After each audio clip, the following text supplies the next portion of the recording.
Bismillahirrahmanirrahim. Alhamdulillahi dzil jalali wa syari'il harami wal halali. Allahumma salli ala nuril anwar wa sirril asrar wa diryakil aghyar wa miftah babil yasar sayyidina wa maulana Muhammadinil mukhtar wa alihil athhar wa ashabihil akhyar adada ni'amillahi wa ifdalih, amma ba'd. Yang saya cintai, yang saya muliakan, para alim ulama, para kiai, para asatid, para tokoh masyarakat, wabil khusus ketua DKM masjid, imam masjid, pengajar-pengajar di masjid, ketua panitia peringatan Maulid Nabi besar Muhammad beserta seluruh panitia, para tokoh masyarakat, para aparat pemerintah beserta seluruh hadirin dan hadirat, bapak-bapak, ibu-ibu, pemuda-pemudi umat baginda Nabi besar Muhammad sallallahu alaihi wasallam. Alhamdulillah, segala puji dan syukur kehadirat Allah Subhanahu wa taala. Karena Allah Subhanahu wa taala telah memberikan kepada kita nikmat yang sangat besar. Allah telah memberikan kepada kita keagungan yang sangat besar. Allah telah memberikan kepada kita rahmat yang sangat besar. Apa nikmat Allah yang sangat besar? Apa karunia Allah yang sangat besar? Apa rahmat Allah yang sangat besar? Nikmat, karunia, rahmat, anugerah Allah yang sangat besar bukan iman, bukan Islam, bukan takwa, tetapi baginda Nabi besar Muhammad. Karena berkat Nabi Muhammad, saya dan kalian mengenal iman, mengenal Islam, mengenal takwa, mengenal salat, mengenal syariat. Sebagaimana yang Allah katakan dalam Al-Quran, Qul bifadlillah wa birahmatih fabidzalika falyafrahu. Katakanlah, dengan karunia Allah dan dengan rahmat Allah, maka dengan karunia dan rahmat tersebut falyafrahu, bergembiralah kalian. Dalam kitab tafsir Ma'alimut Tanzil Al-Imam Baghawi, dan dalam kitab tafsir Jami'ul Bayan Al-Imam Ibnu Jarir At-Tabari, begitu juga dalam kitab tafsir Al-Imam Ibnu Katsir, dijelaskan bahwasanya fadlullah dalam ayat tersebut adalah Al-Quran. Sedangkan Sayyidina Abbas menafsirkan fadlullah dalam ayat tersebut adalah ilmu. Maka dengan adanya karunia Allah yaitu Al-Quran dan ilmu, dan dengan adanya rahmat Allah, siapa rahmat Allah? Baginda Nabi besar Muhammad. Maka dengan adanya karunia dan rahmat tersebut falyafrahu, bergembiralah kalian semua, senanglah kalian semua dengan adanya anugerah dan rahmat Allah. Duduknya kita di sini sebagai bukti kegembiraan kita dengan adanya baginda Nabi besar Muhammad sallallahu alaihi wasallam. Beliau nikmat yang begitu besar, beliau rahmat Allah yang sangat besar untuk kita semua, dan Allah jadikan kita sebagai umatnya beliau. Allah jadikan kita sebagai umatnya Nabi Muhammad, umat yang terbaik, umat yang paling mulia, umat yang paling agung, umat yang kelak di yaumil qiyamah akan menjadi pemimpin daripada seluruh seluruh umat dari zaman Nabi Adam hingga akhir zaman. Umat yang dimana akan berdiri di posisi paling depan membawa benderanya baginda Nabi besar Muhammad. Umat yang sangat dibangga-banggakan oleh Nabi Muhammad. Umat yang dimana para nabi-nabi dan rasul terdahulu mereka iri kepada kita sebagai umat Nabi Muhammad. Dalam kitab Nashihul Ibad Al-Imam Ibnu Hajar Al-Asqalani dijelaskan bahwasanya Nabi Allah Adam alaihi salam, beliau berkata, aku iri kepada umat Muhammad. Aku iri kepada umat Muhammad. Kenapa? Karena Allah memberikan kepada mereka 4 macam kemuliaan yang tidak pernah Allah berikan kepadaku, tapi Allah berikan kepada mereka. Apa 4 macam kemuliaan yang Allah berikan untuk kita tapi tidak Allah berikan kepada Nabi Adam? Yang pertama kata Nabi Allah Adam alaihissalam, Allah menerima taubatku ketika aku berada di kota Mekah saja, tidak di kota-kota yang lain. Tetapi bagi umat Nabi Muhammad, dimanapun mereka bertaubat, Allah terima taubatnya. Ketahui saudara-saudara, Nabi Allah Adam ketika Allah keluarkan dari sorga, itu Allah turunkan di India, di bawah kaki gunung Himalaya. Siti Hawa Allah turunkan di Jeddah, Iblis Allah turunkan di Basrah. Selama 450 tahun Nabi Adam bertaubat, taubat beliau belum diterima oleh Allah Subhanahu wa Ta'ala. Ketika beliau berada di kota Mekah, baru taubat beliau diterima. Itu pun karena beliau membawa namanya baginda Nabi besar Muhammad. Beliau berdoa, ya Rabbi haqqi Muhammad, ya Allah, demi hak Muhammad, demi kehormatan Muhammad, kemuliaan Muhammad, keagungan Muhammad, terima taubatku ya Allah. Wa qala Allah ya Adam, kaifa arafta Muhammad wa lam ahlagahu? Wahai Adam, dari mana kau mengetahui wujud Muhammad sedangkan aku belum ciptakan wujudnya Muhammad? Qala Adam, ya Rabb, innaka lama khalaqtani rafa'tu ra'si wa ra'aitu ala qawaimil arsy maktub la ilaha illallah Muhammadur Rasulullah. Ya Allah, ketika kau tiupkan roh, aku angkat kepalaku ke atas dan aku lihat di tiang-tiang arsy, di tiang-tiang sorga tertulis la ilaha illallah Muhammadur Rasulullah. Dari situ aku tahu bahwasanya Muhammad bukan manusia biasa. Sebab tidak mungkin engkau akan meletakkan nama makhluk di samping namamu, kecuali pasti makhluk itu makhluk yang paling kau cintai ya Allah. Makanya aku bawa nama Muhammad dalam pertaubatanku kepadamu dengan harapan agar engkau menerima taubatku. Apa kata Allah? Sadaqta ya Adam. Betul apa yang kau katakan itu wahai Adam. Kalau engkau bermohon kepadaku dengan membawa nama Muhammad, ketahuilah telah aku ampuni dosamu wahai Adam. Walaula Muhammad ma khalaqtuka ya Adam. Dan kalau bukan karena Muhammad, tidak akan aku ciptakan engkau wahai Adam. Allah menerima taubat Nabi Adam ketika beliau berada di kota Mekah. Apa kata Nabi Adam? Sedangkan bagi umat Muhammad, dimanapun mereka berada, saya dan kalian kalau mau bertobat dari dosa, tidak harus kita ke Mekah, saudara-saudara. Kita bertobat dimanapun tempatnya. Taubatan nasuha, menyesali perbuatan dosa, tidak mengulangi perbuatan dosa, itu taubat kita diterima oleh Allah. Sedangkan kata Nabi Adam, tapi aku hanya di kota Mekah, tidak di tempat yang lain. Sedangkan umat Muhammad dimanapun mereka bertaubat, Allah terima taubat mereka. Itu pertama, tidak pernah Allah kasih untukku, tapi Allah kasih untuk kita sebagai umat Muhammad. Yang kedua kata Nabi Adam, ketika aku berbuat salah, Allah pisahkan aku dengan istriku Hawa hanya karena satu kesalahan. Satu kesalahan yang aku perbuat, aku makan buah khuldi, Allah pisahkan aku dengan Hawa selama ratusan tahun. Tetapi bagi umat Muhammad, pagi, siang, sore, malam mereka bermaksiat, tidak Allah pisahkan mereka dengan anak dan istri mereka.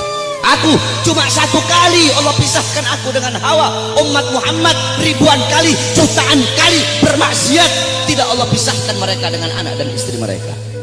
Yang ketiga kata Nabi Adam, aku berbuat salah dalam keadaan berpakaian, dalam keadaan tertutup auratku. Karena Allah murka, Allah lepaskan pakaianku sehingga terlihat auratku.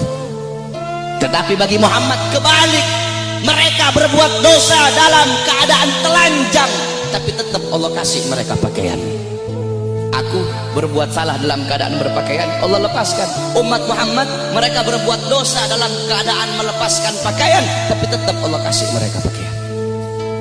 Yang keempat kata Nabi Adam, aku berbuat salah di dalam sorga. Di dalam sorga aku berbuat salah, Allah murka, Allah keluarkan ke dunia. Umat Muhammad kebalik, mereka berbuat dosa di dunia, tapi kalau bertaubat, taubatnya diterima, mereka meninggal husnul khatimah, Allah masukkan mereka ke sorga. Kebalik kata Nabi Adam, aku berbuat salah di sorga, Allah keluarkan ke dunia. Umat Muhammad berbuat dosa di dunia, Allah masukkan mereka ke sorga. Aku iri kepada umat Muhammad, sungguh aku ingin menjadi umat Muhammad, kata Nabi Allah Adam alaihissalam. Lihat bagaimana kemuliaan umatnya Nabi Muhammad. Nabi Musa alaihissalam ketika beliau naik ke Tur Sina, naik ke Bukit Sina, beliau berdoa, ya Allah, aku ingin melihat cahayamu, aku ingin melihat zatmu, aku ingin melihat wajahmu ya Allah. Apa kata Allah? Wahai Musa, kau tidak akan sanggup, kau tidak akan kuat untuk melihat cahayaku wahai Musa. Ketahuilah, antara diriku dengan hamba-hambaku ditutupi dengan 70.000 hijab, 70.000 penghalang yang menutupi antara diriku dengan hamba-hambaku. Al-Imam Ghazali menjelaskan, Penghalang Allah itu Allah ciptakan dari cahaya, dari air, dan dari kegelapan. Di dalam penghalang Allah ada suara gemuruh air, ada suara air yang sedang mengalir. Itu dalam penghalang Allah. Andaikan saya dan kalian manusia biasa, Allah perdengarkan telinga kita ini untuk bisa mendengar suara air yang ada dalam penghalang Allah, saking ketakutan hati kita ini akan copot dari badan, hati kita ini keluar sendiri dari badan, saking dahsyat penghalangnya Allah. Andaikan Allah buka satu penghalang, Allah perlihatkan kepada gunung, gunung akan hancur tenggelam, tidak akan muncul sampai datangnya hari kiamat. Apa kata anak Allah? Wahai Musa, 70.000 penghalang ini tidak akan aku buka untuk siapapun kecuali untuk Muhammad dan untuk umat Muhammad. Apa kata Nabi Allah Musa alaihissalam? Ya Allah, kalau begitu jadikanlah aku bagian daripada umat Muhammad. Nabi Musa ingin menjadi umat Nabi Muhammad. Bahkan diriwayatkan bahwasanya Sayyidina Syekh Abil Hasan Asyadili, pengarang Hizbul Bahar Hizbul Nasr, pengarang kitab Mafakhirul Aliyah, beliau pernah bermimpi, saudara-saudara. Ketika beliau bermimpi, dalam mimpinya beliau melihat ada Nabi Muhammad dan ada Nabi Musa sedang ngobrol. Nabi Musa bilang sama Rasulullah, wahai Muhammad, aku dengar engkau pernah berkata dalam sabdamu bahwasanya ulama ummati kal anbiya Bani Israel. Ulama dari golongan umatku itu bagaikan golongan nabi-nabi dari kalangan Bani Israel. Apakah betul wahai Muhammad? Apa kata Rasulullah? Ini dalam mimpinya Syekh Abil Hasan Asyadili.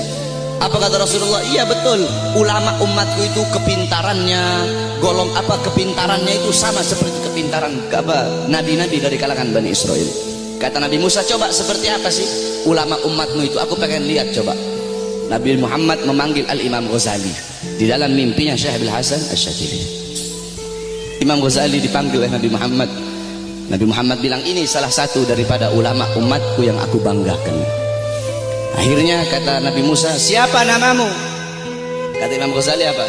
Ana Muhammad bin Muhammad bin Muhammad. Kata Nabi Musa, stop. Wahai Rasulullah, ini kamu bilang pinter. Saya nanya siapa namanya? Dia jawab Muhammad bin Muhammad bin Muhammad. Kalau dia pinter cukup dia jawab Muhammad. Stop, sudah. Nggak usah dia bilang Muhammad bin Muhammad. Saya nggak nanya nama bapaknya, saya nggak nanya nama kakeknya. Kalau dia pinter cukup dia jawab Muhammad. Udah, stop. Atau Muhammad Al-Ghazali dalam kitab Tabaqat Syafi'iyah, Al-Imam Ghazali. Ghazali itu adalah nisbat nama tempat kelahiran beliau. Tetapi ada juga ulama yang mengatakan Ghazali itu nisbat kepada pekerjaan keluarga beliau, yaitu tukang tenun, tukang sol. Nah, kata Nabi Musa, kalau kamu pinter cukup kamu jawab Muhammad, nggak usah kamu bilang Muhammad bin Muhammad bin Muhammad, kepanjangan. Apa kata Nabi Musa? Apa kata Imam Ghazali? Ya Rasulullah, izinkan aku untuk menjawab ya Rasulullah. Diizinkan oleh Rasul, dijawab oleh Imam Ghazali, wahai Musa kalimullah. Dulu Allah pernah nanya, wahai Musa, apa yang ada di tanganmu? Engkau bilang, ya Allah, ini tongkat. Tongkat ini untuk menyandar, untuk bersandar. Tongkat ini untuk memukul. Harusnya kalau kau pinter cukup kau jawab, ini tongkat. Nggak usah kau jawab tongkat ini untuk ini, untuk ini, untuk ini. Karena Allah nanya, apa yang ada di tanganmu? Allah tidak tanya untuk apa itu. Apa kata Nabi Musa? Karena aku ingin bercakap-cakap lama dengan Allah. Aku ingin punya waktu yang panjang dengan Allah untuk mengambil berkah. Apa kata Imam Ghazali? Begitupun aku jawab dengan jawaban yang panjang untuk bercakap-cakap lama denganmu agar mendapatkan keberkahan darimu yang pernah berbicara dengan Allah. Baru diakui oleh Nabi Musa kepintaran ulama daripada umatnya Nabi Muhammad sallallahu alaihi wasallam. Coba kau lihat dalam kitab Khasaisul Ummatul Muhammadiyah, dalam kitab keutamaan-keutamaan, kekhususan yang Allah kasih kepada umat Nabi Muhammad, umat terdahulu, saudara-saudara. Kalau mereka berbuat dosa, Allah tidak segampang akan mengampuni dosa mereka. Bani Israel kalau mereka berbuat dosa, mereka harus cari jurang yang tinggi, loncat ke bawah sampai mati, baru diterima taubatnya oleh Allah. Kita tidak, Allah kasih kemudahan. Umat terdahulu kalau anggota tubuh mereka ada yang terkena najis harus dihilangkan dengan kulit-kulitnya. Kita tidak, terkena najis cukup hilangkan najis itu. Kalau menggoladoh najisnya berat, pakai air dicampur dengan tanah. Allah kasih kita kemudahan, Allah kasih kita keutamaan. Kenapa? Karena kita adalah umat Nabi Muhammad. Kuntum khairu ummatin ukhrijat linnas. Kamu sekalian umat yang paling bagus, umat yang paling baik, umat yang paling utama, umat yang paling mulia yang Allah keluarkan untuk segenap manusia. Kenapa kau jadi umat yang terbaik? Kenapa kau jadi umat yang termulia? Bukan karena salatmu, ibadahmu, amalmu, ilmumu, bukan. Tapi karena kau, saya adalah umatnya Nabi Muhammad. Kita menjadi mulia karena kemuliaan Nabi Muhammad. Makkah menjadi kota yang mulia karena Makkah kota kelahiran Nabi Muhammad. Madinah menjadi kota yang mulia karena Madinah kota hijrah dan kota wafatnya Nabi Muhammad. Hajar Aswad menjadi batu yang mulia karena Hajar Aswad pernah dicium oleh bibirnya Nabi Muhammad. Buraq menjadi kendaraan yang mulia karena Buraq pernah ditunggangi oleh Nabi Muhammad. Bahkan ada salah satu ulama yang mempertanyakan, siapa yang lebih mulia, sendalnya Nabi atau malaikat Jibril alaihissalam? Jibril alaihissalam tidak pernah berjumpa langsung dengan Allah, tetapi Nabi Muhammad bahkan sendalnya telah berjumpa dengan Allah. Dalam kitab Al-Anwar Al-Bahiyah dijelaskan sendalnya Nabi berjumpa dengan Allah. Kenapa sandal itu menjadi mulia? Sandal itu menjadi mulia karena dipakai oleh kaki yang mulia, kakinya baginda Nabi besar Muhammad. Pernah seseorang bertanya kepada salah satu ulama, siapa yang lebih mulia, Ka'bah ataukah makbarahnya Nabi? Ka'bah atau kuburnya Nabi yang lebih mulia? Apa jawab ulama itu? Kalau kita lihat dari kuburnya, maka Ka'bah lebih mulia. Tetapi kalau dilihat dari sesuatu yang bersemayam dalam kubur itu, maka sesuatu yang bersemayam dalam kubur itu lebih mulia ribuan jutaan kali daripada Ka'bah. Siapa? Nabi Muhammad sallallahu alaihi wasallam. Kita menjadi mulia karena Nabi Muhammad. Ma madahtu Muhammadan bi qasidati walakin mudiha qasidati bi Muhammadin. Tidaklah aku memuji Nabi dengan syairku, aku tidak memuliakan Nabi dengan syairku, aku tidak mengagungkan Nabi dengan syairku, tetapi syairku yang menjadi mulia karena telah memuliakan Nabi Muhammad. Syairku yang menjadi agung karena telah mengagungkan Nabi Muhammad. Syairku yang menjadi terpuji karena telah memuji Nabi Muhammad. Kalian semua yang duduk di sini merayakan Maulid Nabi. Nabi Muhammad tidak butuh, tapi kita yang butuh untuk merayakan Maulid Nabi Muhammad. Kamu duduk di sini memuliakan Nabi, mengagungkan Nabi. Nabi tidak butuh, tapi kamu yang butuh untuk memuliakan dan mengagungkan Nabi Muhammad. Kamu duduk di sini bersolawat kepada Nabi, memuji Nabi, mengagungkan Nabi. Itu tidak akan menambahkan kemuliaan Nabi. Kalau dengan kamu bersolawat menambahkan kemuliaan Nabi, berarti Nabi butuh dengan solawatmu. Nabi tidak butuh, tapi kamu dan saya yang butuh dengan bersolawat kepada Nabi. Kita memuliakan Nabi tidak akan menambahkan kemuliaan Nabi, tapi itu menambahkan kemuliaan kita. Kita tidak bersolawat, tidak mengagungkan beliau, itu juga tidak akan mengurangi kemuliaan beliau. Karena beliau kemuliaannya lautan jadi tinta, pohon jadi pena, digunakan untuk melukis kemuliaan Nabi. Lautan jadi tinta, pohon jadi pena, tidak akan sanggup untuk melukis tentang kemuliaan Nabi Muhammad. Maka saya dan kalian menjadi mulia karena kemuliaan Nabi Muhammad sallallahu alaihi wasallam. Nabi Allah Adam, saudara-saudara, Allah memerintahkan kepada seluruh penghuni langit untuk bersujud kepada Adam. Kenapa, saudara-saudara? Para ulama mengatakan, pertama, untuk memuliakan nur Nabi Muhammad yang ada dalam tulang sulbi Nabi Adam alaihissalam. Makanya kenapa ketika iblis tidak mau bersujud, Allah sangat-sangat murka.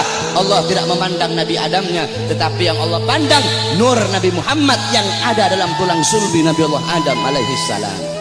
Saudara-saudara, para ulama-ulama salaf kita itu kalau dengar azan, mereka pasti meletakkan kedua jempolnya ini di langit-langit. Mereka letakkan di langit-langit, kemudian mereka usap di kelopak mata mereka sambil berkata, marhaban bihabibi wa qurrati aini.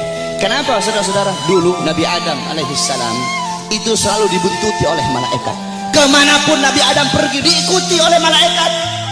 Nabi Adam bertanya, ya Allah, kenapa setiap aku pergi kok di belakangku selalu ada malaikat? Apa kata Allah? Karena mereka tertarik dengan nur yang ada dalam tulang sulbimu. Apa nur yang ada dalam tulang sulbimu? Nur itu adalah nur daripada nanti salah satu cucumu. Kemudian apa kata Nabi Adam? Ya Allah, kalau begitu tolong pindahkan nur ini ke hadapanku ya Allah. Dipindahkan nur Nabi Muhammad di hadapan Nabi Allah Adam alaihissalam. Ketika dihadapkan di hadapan Nabi Allah Adam, malaikat yang di belakang semua berdiri di depan Nabi Allah Adam alaihissalam. Nabi Adam ini penasaran seperti apa bentuknya ini nur sampai malaikat begitu tertarik. Apa kata Nabi Allah Adam? Ya Allah, kalau begitu tolong pindahkan nur ini di kedua kukuku agar aku bisa melihat seperti apa nur itu. Ditaruh nur Nabi Muhammad di kukunya Nabi Allah Adam. Ketika Nabi Allah Adam melihat keindahan nurnya Nabi Muhammad, Nabi Allah Adam berkata, marhaban bihabibi wa qurrati aini. Baru beliau usapkan. Lihat bagaimana Allah Subhanahu wa taala memuliakan Nabi Allah Adam, karena dalam tulang sulbinya terdapat nur baginda Nabi besar Muhammad sallallahu alaihi wasallam. Allah menyelamatkan Nabi Allah Nuh. Allah selamatkan Nabi Allah Nuh dari banjir yang besar, dari musibah yang besar. Kenapa? Karena dalam tulang sulbi Nabi Allah Nuh terdapat nur baginda Nabi besar Muhammad.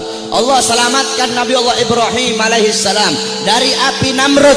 Kenapa? Karena dalam tulang sulbi Nabi Allah Ibrahim terdapat nur baginda Nabi besar Muhammad. Allah menyelamatkan Nabi Allah Ismail ketika akan disembelih, Allah rubah menjadi seekor domba. Allah selamatkan Nabi Allah Ismail. Kenapa? Karena dalam tulang sulbi Nabi Allah Ismail terdapat nur baginda Nabi besar Muhammad. Dan saya dan kalian nanti di akhirat akan diselamatkan. Kenapa? Karena saya dan kalian umat Nabi Muhammad sallallahu alaihi wasallam.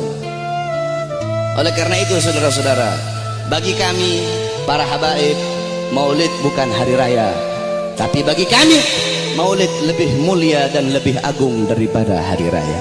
Di tempat saya bapak-bapak di Sulawesi itu kami santri-santrinya guru tua. Guru tua itu Al-Imam Al-Habib Idrus bin Salim Al-Jufri. Kami itu ketika datang bulan Maulid, semua rumah kami cat baru. Datang bulan Maulid, semua rumah kami cat baru, kampung kami hias, jalan kami baguskan. Hanya di bulan Maulid, tidak di bulan yang lain. Hari raya, rumah kami tidak kami cat baru. 17 Agustus, rumah kami tidak kami cat baru. Maulid, rumah kami cat baru. Kenapa? Karena bagi kami Maulid adalah hari yang paling mulia di muka buminya Allah Subhanahu wa taala. Kenapa bisa seperti itu? Dalam kitab Tuhfa, dalam kitab Hawashi Syarwani ala Tuhfal Muhtaj. Hawashi Syarwani itu kitabnya Al-Imam Syarwani. Tuhfal Muhtaj itu kitabnya Al-Imam Ibnu Hajar Al-Haytami. Yang dimana Tuhfal Muhtaj adalah syarah daripada kitab Minhajut Talibin Al-Imam Nawawi. Jadi kalau ente orang belajar fikih, ada namanya matan, ada namanya syarah, ada namanya hawashi. Matan itu isi, syarah itu penjelasan daripada matan, hawashi penjelasan lebih rinci daripada syarah. Jadi matan diberi syarah, syarah diberi hawashi. Matannya itu Minhajut Talibin Imam Nawawi, disyarahkan oleh Imam Ibnu Hajar Al-Haytami, yaitu Tuhfal Muhtaj, syarah Minhaj. Tuhfal Muhtaj kemudian dijelaskan lagi oleh Al-Imam Syarwani yang diberi nama Hawashi Syarwani. Dalam kitab Hawashi Syarwani dijelaskan bahwasanya inna afdhalal layali, sesungguhnya paling mulianya malam itu, paling utamanya malam itu, yaitu malam kelahiran baginda Nabi besar Muhammad. Setelah malam kelahiran Nabi baru malam Lailatul Qadar. Setelah malam Lailatul Qadar baru malam Isra. Setelah malam Isra setelah malam Lailatul Qadar malam Jumat. Setelah malam Jumat baru malam Isra. Kenapa malam kelahiran Nabi menjadi malam yang paling mulia? Kenapa malam kelahiran Nabi menjadi malam yang paling agung? As-Sayyid Al-Habib Muhammad bin Alwi Al-Maliki, beliau mengutip perkataan daripada Al-Imam Haramain Sayyid Amin Qutbi. Beliau berkata, Sayyid Amin Qutbi berkata, ya Lailatul Itsnain, madza safahat, wahai malam Senin, apa yang telah menyapamu? Wahai malam Senin, apa yang telah menyapamu? Kau begitu mulia, kau begitu agung, engkau begitu wangi, wahai malam Senin. berawal hari-hari yang mulia dalam Islam, semua berawal darimu. Adanya Idul Fitri, adanya Idul Adha, adanya Ramadan, adanya Rajab, adanya Fathul Makkah, adanya kemenangan perang Badar, adanya Lailatul Qadar, adanya hari Jumat, adanya malam Jumat, adanya 10 Muharram, semua berawal darimu wahai malam Senin. Kenapa? Karena pada malam Senin itu lahir baginda Nabi besar Muhammad sallallahu alaihi wasallam, sehingga malam kelahiran Nabi menjadi malam yang paling mulia di muka bumi. Kenapa? Karena kalau tidak ada kelahiran Nabi, tidak akan ada Idul Fitri, tidak akan ada Idul Adha, tidak akan ada iman, tidak akan ada Islam. Makanya sampai-sampai begitu Allah memuliakan kelahiran Nabi Muhammad, karena begitu Allah ini memuliakan kelahiran Nabi, sampai-sampai orang yang meninggal dalam keadaan kafir, akan tetapi karena dia gembira dengan kelahiran Nabi, Allah ringankan azabnya dalam neraka. Dalam kitab tafsir Bidayah wa Nihayah, Al-Imam Ibnu Katsir beliau meriwayatkan bahwasanya Sayyidina Abbas bin Abdul Muthalib pernah bermimpi berjumpa dengan Abu Lahab. Dalam mimpinya Sayyidina Abbas bin Abdul Muthalib bermimpi Abu Lahab sedang disiksa dalam neraka. Akan tetapi setiap hari Senin azab dan siksanya Abu Lahab dihentikan dan Allah gantikan dengan rahmat. Dari jari-jari Abu Lahab itu bisa keluar air sehingga dia bisa minum dari air tersebut. Maka Sayyidina Abbas pun bertanya, wahai Abu Lahab, kenapa setiap hari Senin Allah angkat azab dan siksamu? Dari jari-jarimu bisa keluar air, kenapa hanya di hari Senin, tidak di hari-hari yang lain? Apa kata Abu Lahab? Iya, karena dulu ketika Muhammad lahir, aku bergembira dengan lahirnya Muhammad. Aku memiliki budak yang bernama Suwaibah. Suwaibah datang kepadaku memberi kabar tentang lahirnya Muhammad. Aku gembira sehingga aku bebaskan Suwaibah. Aku bebaskan dia dari budak. Nah, karena aku membebaskan Suwaibah, karena kegembiraanku dengan lahirnya Muhammad, karena aku gembira sesaat dengan lahirnya Muhammad, maka dari itu setiap hari Senin Allah angkat azab dan siksaku. Itu Abu Lahab. Setiap hari Senin Allah angkat azab dan siksanya hanya karena bergembira sesaat dengan lahirnya Al-Mustafa. Maka bagaimana dengan saya dan kalian kalau kita bergembira seumur hidup kita dengan lahirnya baginda Nabi besar Muhammad? Oleh karena itu, saudara-saudara, kita duduk di sini memuliakan kelahiran Nabi, mengagungkan kelahiran Nabi. Ini suatu perbuatan yang mulia. Tetapi banyak juga golongan-golongan di luar sana, banyak golongan-golongan yang mulut kotornya berani mengatakan bahwasanya orang-orang yang duduk di maulid itu mereka telah berbuat dosa besar. Maulid itu adalah bid'ah dhalalah, maulid itu bid'ah yang sesat, maulid itu sumber kesyirikan, maulid itu sumber kekafiran. Banyak golongan-golongan di luar sana yang berkata seperti itu. Ini golongan-golongan yang bodoh, golongan-golongan yang goblok, golongan-golongan yang dungu, tidak ngerti kaidah fikih, tidak ngerti takhrij hadis, tidak ngerti mustalah hadis. Baru belajar beberapa tahun di Arab Saudi, pulang baru punya jenggot 8 lembar 9 lembar, sudah berani menyesat-nyesatkan orang yang duduk di majelis maulidnya Nabi Muhammad sallallahu alaihi wasallam. Saudara-saudara, kalau kita mau lihat bid'ahnya, luarnya ya bid'ah, luarnya bid'ah, luarnya covernya bid'ah, covernya ini sesuatu yang baru, tetapi intisari, lubabnya, intisari yang ada dalam peringatan maulid ini bukanlah sesuatu yang bid'ah. Tadi di maulid tadi dibacakan Quran. Apakah membaca Quran sesuatu yang bid'ah? Kau duduk di sini, kita saling makan sama-sama. Nanti selesai acara makan bareng-bareng.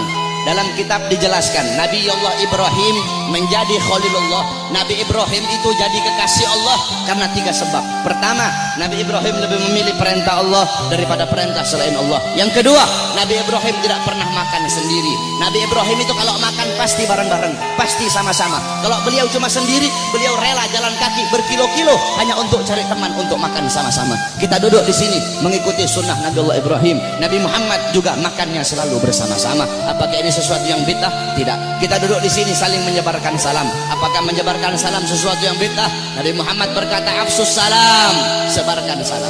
Kita duduk di sini saling memberi makan. Nabi Muhammad bilang, wa'at'imut ta'am, berilah makan. Kita duduk di sini menyambung tali silaturahmi.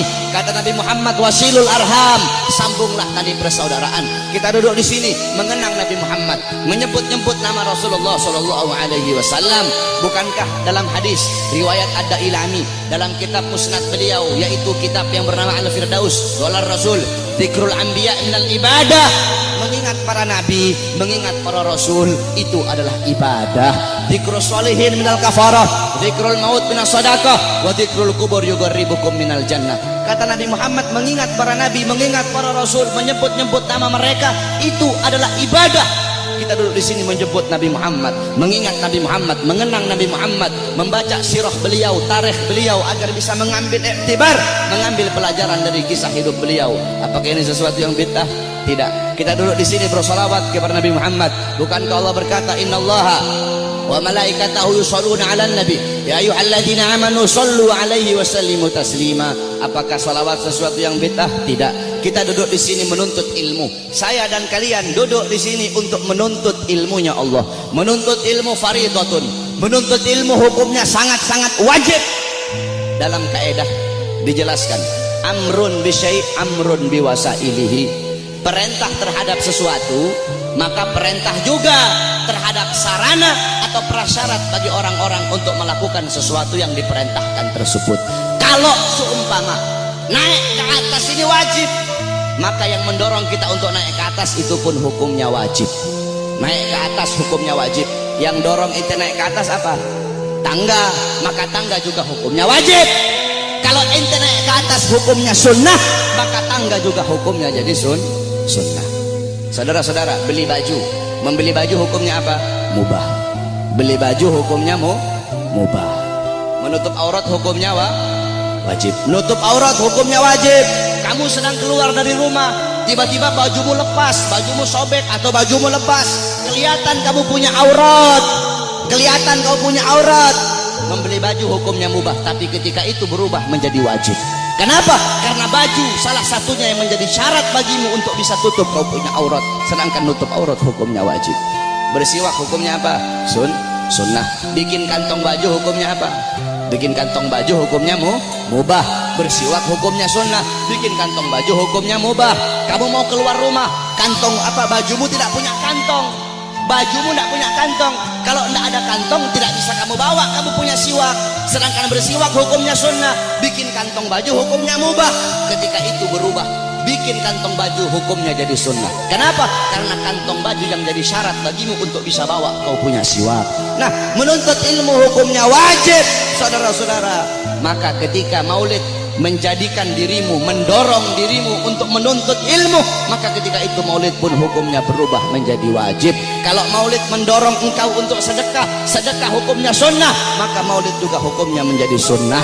Apa? Bersolawat hukumnya sunnah, maka ketika itu maulid mendorong kau untuk bersolawat, maka maulid juga hukumnya menjadi sunnah. Oleh karena itu nanti wasiat saya, kalau nanti ada yang nanya kepada kalian semua, kenapa kamu merayakan maulid Nabi Muhammad?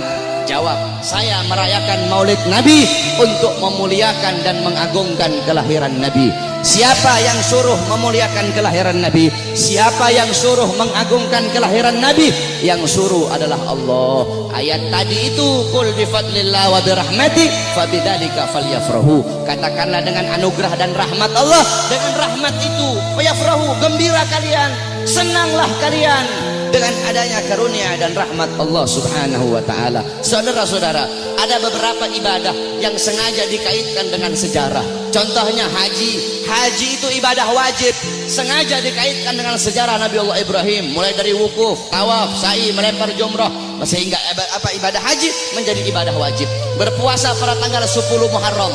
Berpuasa pada tanggal 10 Muharram itu sengaja dikaitkan dengan sejarah Nabi Musa alaihi salam. Ketika Rasulullah nanya sama Yahudi Madinah, kenapa kalian berpuasa pada tanggal 10 Muharram?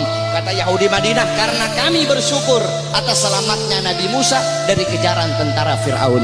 Apa kata Rasulullah? Nahnu ahaqqu bi Musa minkum. Kami lebih berhak atas Musa daripada kalian. Rasul pun memerintahkan para sahabat untuk berpuasa pada tanggal 10 Muharram, sehingga berpuasa pada 10 Muharram menjadi ibadah sunnah. Saudara-saudara, para ulama mengatakan, jikalau perhatikan kata-kata ini, jikalau berpuasa pada tanggal 10 Muharram menjadi ibadah sunnah karena bersyukur atas selamatnya Nabi Musa, maka bagaimana dengan terselamatkan seluruh alam semesta ini berkat adanya Nabi Muhammad? Selamat Nabi Musa, kalian bersyukur dengan berpuasa di tanggal 10 Muharram. Maka bagaimana dengan terselamatkan seluruh alam semesta berkat Nabi Muhammad sallallahu alaihi wasallam. Saudara-saudara, kita ini udah telat. Saya dan kalian udah telat, saudara-saudara. Yang pertama kali memuliakan kelahiran Nabi, yang pertama kali mengagungkan kelahiran Nabi adalah Allah Subhanahu wa taala. Tetapi Allah punya cara lain. Cara Allah tidak sama dengan cara kita. Cara kita memuliakan hari kelahiran Nabi, duduk di sini undang para ulama, para habaib, para kiai, minta nasihat dari beliau-beliau, bersolawat, baca maulid. Itu cara kita. Tapi Allah punya cara sendiri. Bagaimana cara Allah memuliakan kelahiran Nabi? Yang pertama kali memuliakan kelahiran Nabi itu Allah, bukan manusia, bukan malaikat, Allah Subhanahu wa taala. Bagaimana caranya Allah memuliakan kelahiran Nabi? Dalam kitab Qisasul Anbiya dijelaskan. Kita semua tahu Nabi Muhammad lahir pada hari Senin, pada tanggal 12 Rabiul Awal, pada tahun gajah, amal fil. Wa summiya ama wiladati amal fil. Dinamakan tahun kelahiran beliau itu tahun gajah, li'anna malikal Habasyah, karena raja Habasyah mengutus tentara-tentara yang menaiki gajah yang besar. Untuk apa? Lihadmil Ka'bah, untuk merusak Ka'bah, untuk menghancurkan Ka'bah. Tapi Allah punya rencana lain. Allah mengutus burung ababil dari neraka Sijil. Satu ekor burung bawa 2 buah batu, 3 buah batu. 1 batu di mulutnya, 2 batu ditaruh di kakinya. Dengan izin Allah itu burung terbang. Allah perintahkan untuk melemparkan itu batu di atas kepala tentara gajah. Ketika itu batu jatuh di atas kepala tentara gajah, tembus sampai ke kaki, saudara-saudara. Allah hancurkan pasukan gajah. Kenapa Allah hancurkan pasukan gajah?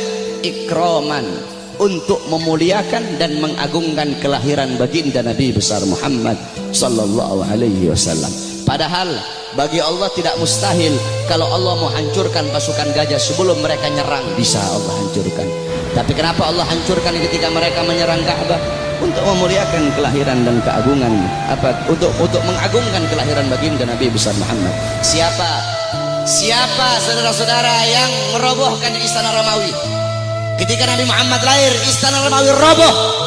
Siapa yang robohkan? Allah. Kenapa Allah robohkan istana Romawi di hari lahirnya Nabi? Padahal tidak mustahil kalau Allah mau robohkan sebelum Nabi Muhammad lahir, bisa. Bisa bagi Allah. Allah merobohkan sebelum Nabi Muhammad lahir, bisa. Tapi kenapa Allah robohkan di hari lahirnya Nabi? Ikraman, untuk memuliakan dan mengagungkan kelahiran baginda Nabi besar Muhammad. Siapa yang memadamkan api Majusi, api yang selama ribuan tahun tidak pernah padam? Nabi Muhammad lahir, api Majusi menjadi padam. Siapa yang memadamkan? Allah. Kenapa Allah padamkan api Majusi di hari lahirnya Nabi? Kok tidak di hari-hari sebelumnya? Padahal tidak mustahil bagi Allah untuk memadamkan api Majusi sebelum Nabi Muhammad lahir, bisa. Tapi kenapa di lahirnya hari Nabi Muhammad? Ikraman, untuk memuliakan dan mengagungkan kelahiran Nabi Muhammad. Oleh karena itu Allah saja memuliakan kelahiran Nabi, Allah saja mengagungkan kelahiran Nabi. Maka kita siapa kok tidak memuliakan dan tidak mengagungkan kelahiran baginda Nabi besar Muhammad sallallahu alaihi wasallam. Oleh karena itu saudara-saudara, cintai beliau, jadikan beliau sebagai teladanmu, jadikan beliau sebagai pedomanmu, jadikan beliau sebagai idolamu. Nabi Muhammad mencintai kalian, Nabi Muhammad sangat cinta kepada kalian, sampai-sampai kata Sayyidina Ali karramallahu wajha, inna Rasulillah fi akhir nafsi harakat syafataihi marratain fa'alqaitu sam'i fasami'tuhu yaqul ummati ummati faqubida Rasulillah sallallahu alaihi wasallam wa qala law kanatid dunya tadumu li wahidin la kana Rasulillah fiha mukhallada. Apa kata Sayyidina Ali pada saat detik-detik terakhir nafasnya Nabi Muhammad? Aku melihat beliau menggerakkan bibirnya dengan 2 kali gerakan. Aku dekatkan telingaku, aku mendengar beliau berkata ummati ummati faqubida Rasul, dan meninggal Nabi Muhammad. Apa kata Sayyidina Ali? Lau kanatid dunya tadumu li wahidin la kana Rasulillah fiha mukhallada. Andaikan bisa satu wujud hidup abadi di muka bumi, yang paling pantas itu cuma Nabi Muhammad. Saking mulianya Nabi besar Muhammad sallallahu alaihi wasallam. Nabi Muhammad mengorbankan nyawanya, mengorbankan jiwanya untuk siapa? Untuk kalian sebagai umat. Nabi Muhammad, beliau pipi beliau tertusuk tulang sampai tembus ke sebelah. Demi siapa? Demi kalian sebagai umat. Nabi Muhammad gigi gerahamnya patah, gigi gerahamnya Nabi patah. Demi siapa? Demi kalian sebagai umat. Sampai-sampai Uwais Al-Qarni yang berada di Yaman, Uwais Al-Qarni tidak pernah berjumpa dengan Nabi, tapi ketika Uwais Al-Qarni mendengar Nabi Muhammad gigi gerahamnya patah, Uwais Al-Qarni ambil benda tumpul, dia pukulkan di pipinya agar gigi-gigi gerahamnya patah. Kenapa? Dia ingin merasakan apa yang dirasakan oleh Nabi Muhammad SAW. Nabi Muhammad mukanya dilempar dengan kotoran onta, dilempar batu sampai dahinya berdarah. Ketika dahi beliau berdarah, beliau tampung darah itu agar tidak jatuh di atas tanah. Kenapa? Karena kalau darah beliau jatuh di atas tanah, Allah akan tenggelamkan orang-orang yang melempari beliau. Apa kata beliau? Mereka adalah umatku, mereka belum diberi hidayah oleh Allah Subhanahu wa ta'ala. Nabi Muhammad berjuang untuk siapa? Untuk kalian semua sebagai umat. Agar apa? Agar apa? Agar iman sampai. Agar apa?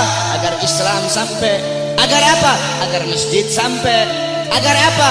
Agar ulama sampai. Agar apa? Agar kiai sampai kepada kalian, agar ilmu agama sampai, agar tauhid sampai, agar syariat sampai, agar seluruh ilmu-ilmu itu sampai kepada kalian. Tetapi setelah itu semua sampai, malah kalian sia-siakan. Setelah sholat sampai, malah kalian belakangi. Setelah takwa sampai, malah kalian campakkan. Setelah syariat sampai, malah kalian campakkan. Kalian mengambil budaya barat, kalian mengambil orang-orang barat sebagai teladan kalian, sebagai pedoman kalian, sebagai pedoman anak-anak kalian. Kalian tinggalkan Nabi Muhammad SAW. Mulutmu mengaku umat Nabi, saya umat Nabi, saya umat Islam, tapi kau tidak sholat. Saya umat Nabi, tapi masjidmu sepi. Saya umat Nabi, tapi kedua matamu memandang hal-hal yang haram. Saya umat Nabi, tapi kamu kencingnya berdiri. Saudara-saudara, Masjid Istiqlal tuh, tahu Masjid Istiqlal? Itu bodoh DKM-nya itu. Kenapa bodoh? Karena mereka bikin tempat kencing berdiri, saudara-saudara. Masjid itu bikin tempat kencing duduk. Masjid bikin tempat kencing berdiri, udah kayak bandara aja. Dorong orang-orang untuk bikin sunnah, dorong orang-orang untuk melakukan sunnah. Ente, ketua masjid, orang-orang yang ada di masjid, bikin tempat kencingnya duduk.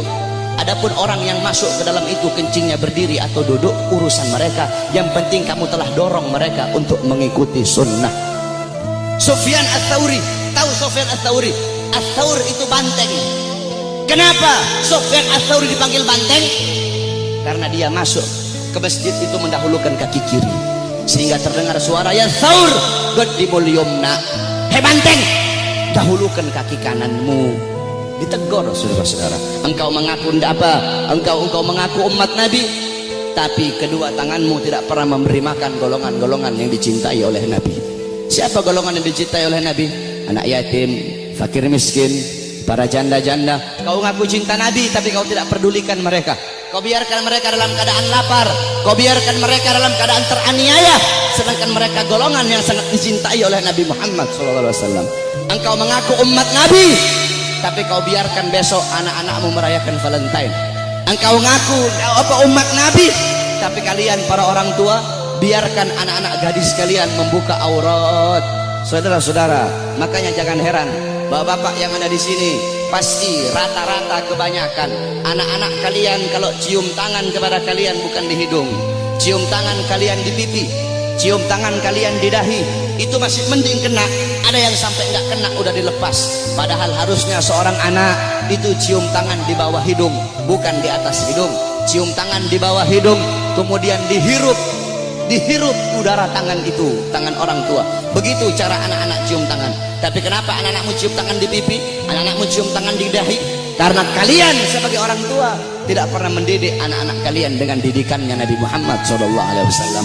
Jangan heran anak-anakmu melotot di hadapan kalian, anak-anak kalian membantah perintah kalian. Ada zaman sekarang anak bunuh bapak, anak bunuh ibu, anak masukkan ibunya dalam penjara.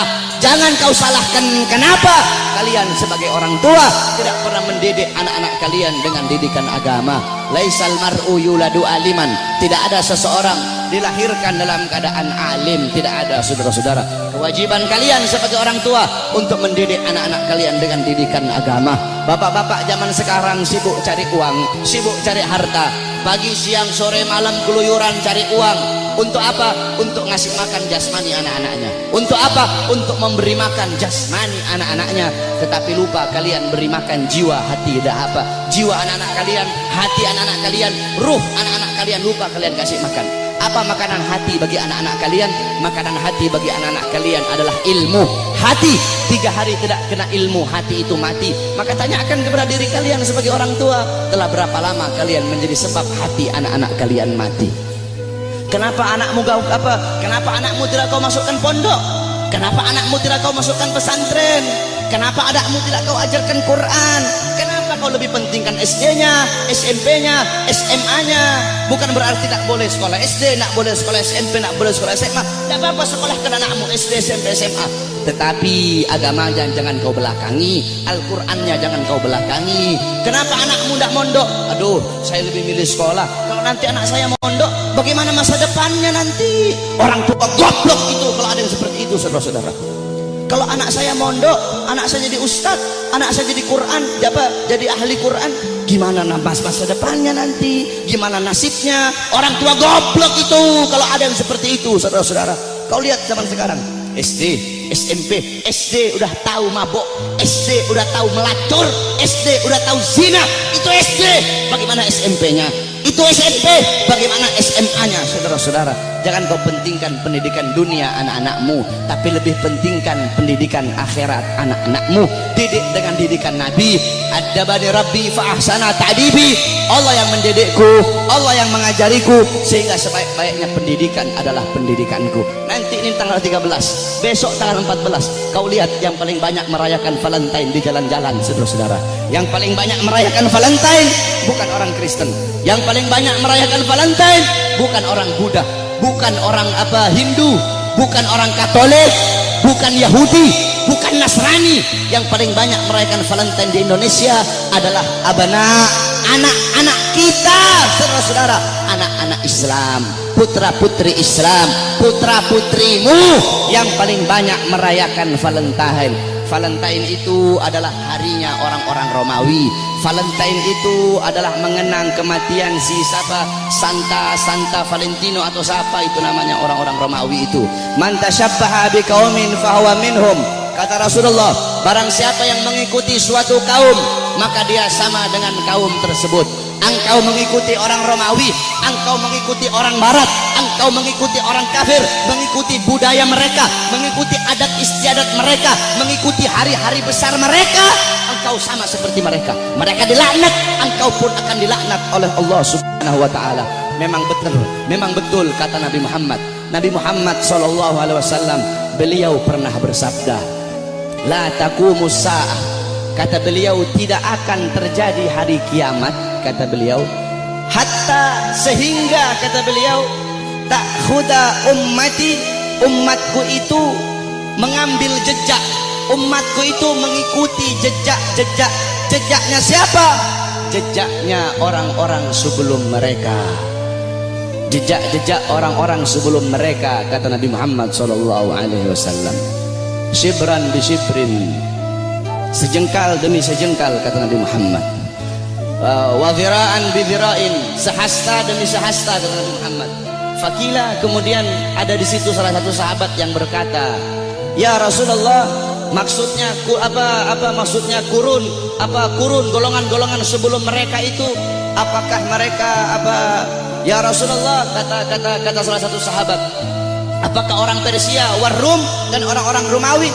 Apa kata Rasulullah SAW? Siapa lagi kalau bukan mereka? Lihat, yang dikatakan Nabi Muhammad SAW betul.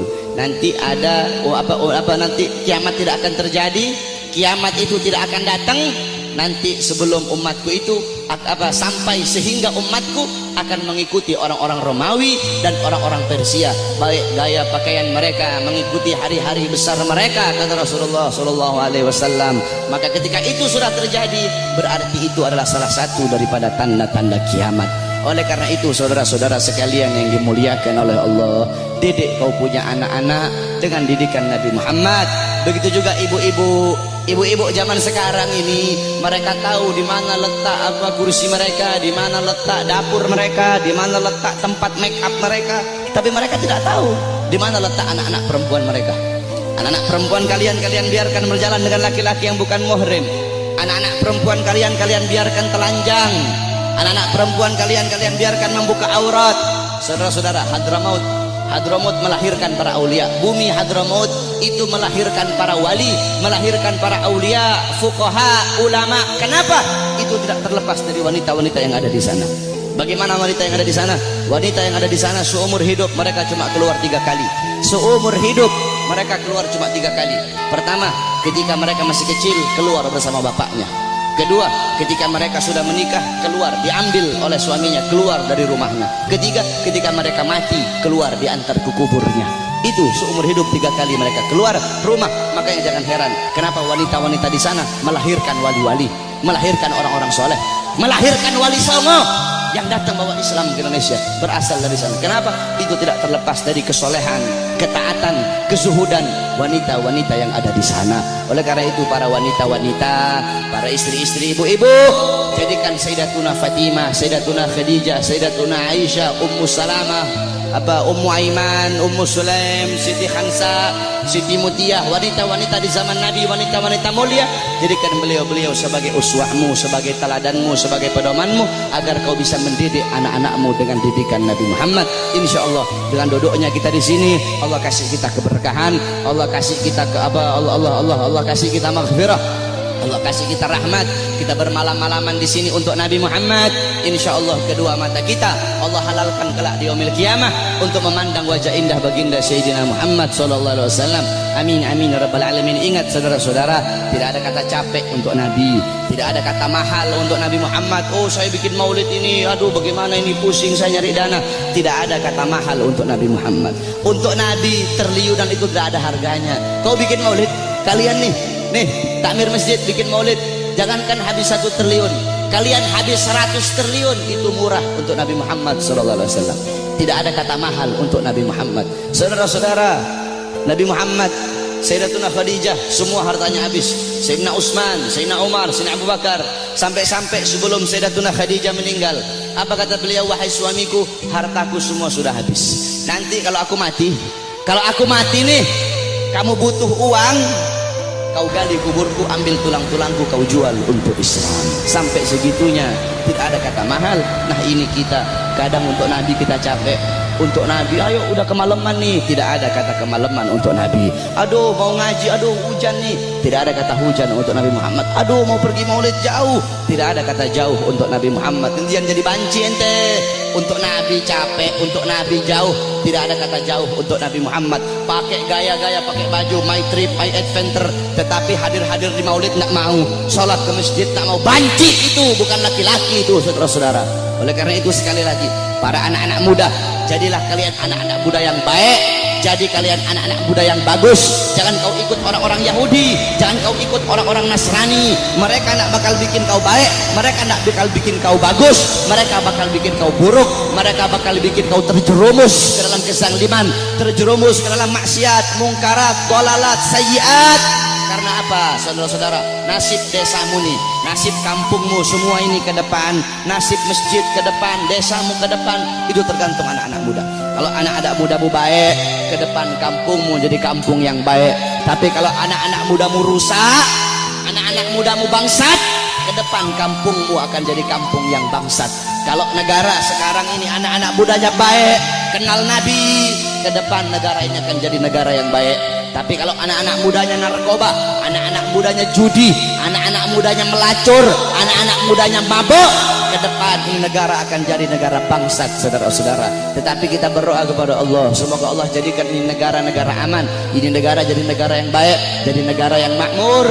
Makmur bukan karena pejabatnya, makmur insya Allah karena doa-doa para ulama dan doa para solihin. Amin amin ya rabbal alamin. Ya Rabbana syarifna wa karimna bi ru'yati Sayyidina Mustafa. Ya Rabbana syarifna wa karimna bi ru'yati Sayyidina Mustafa. Kita doakan para ulama kita, para guru-guru, para ulama, para ustadz, para murabbi kita. Semoga Allah panjangkan umur beliau-beliau, karena beliau-beliau pewaris Nabi, penyambung lidah Nabi, penerus perjuangan Nabi. Semoga Allah panjangkan umur-umur beliau, Allah permudah urusan dunia akhirat beliau, Allah sehatkan jasmani dan ruhani beliau, sehingga ilmu-ilmu beliau bermanfaat untuk kita semua. Amin amin ya rabbal alamin. Wal afu minkum. Wassalamualaikum warahmatullahi wabarakatuh.